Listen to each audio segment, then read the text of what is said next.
Welcome to the World 24 News Channel. Mass graves uncovered in Lyman. 2 mass graves have been discovered in the recently liberated town of Lyman in eastern Ukraine. Donetsk Regional Governor Pavlo Kyrylenko made the announcement in an online post on Friday. He wrote, "In Lyman and Sviatohirsk, the exhumation and reburial of those who died during the occupation began. 2 burials are currently known in Lyman. One of them has about 200 graves. According to preliminary information, these are single graves where civilians are buried. In another area, there is a mass grave, in which, according to operational data, there may be both military and civilians. The exact number has yet to be determined. Law enforcement officers are now investigating these places and will soon start the exhumation process. 21 bodies, civilians who died during the occupation, were reburied in the Sviatohirsk city cemetery. While the battles for Sviatohirsk and the occupation continued, the dead were buried in the streets and yards. All bodies from among those reburied today have been identified and properly buried." IMF approves extra funding for Ukraine. The International Monetary Fund's Executive Board has approved Ukraine's request for $1.3 billion in additional emergency funding. The money will come from a new emergency lending program to address food shortages.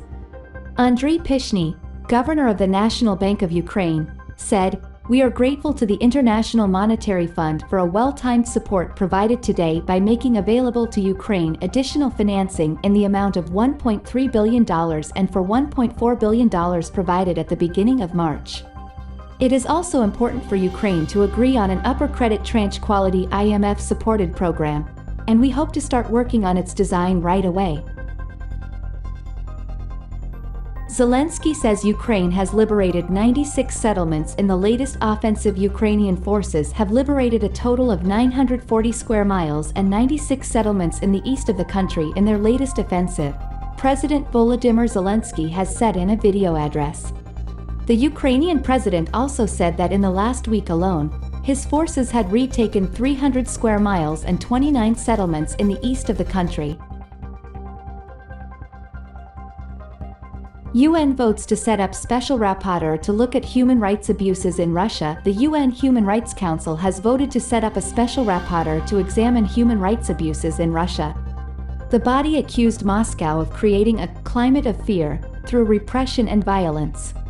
Members voted 17 in favor and 6 against, with 24 abstaining. It is the first time such a move has been used to examine the rights record of a country that has permanent membership of the UN Security Council. Britain's ambassador to the UN in Geneva, Simon Manley, told Reuters, "We wanted to be clear today that we didn't forget those who struggle for freedom at home while Russian President Vladimir Putin represses the Russian people and carries out aggression overseas. It follows tougher laws in Russia to punish people accused of discrediting the armed forces or spreading what the Kremlin describes as fake information. Russia has made it clear that it won't cooperate with the UN move."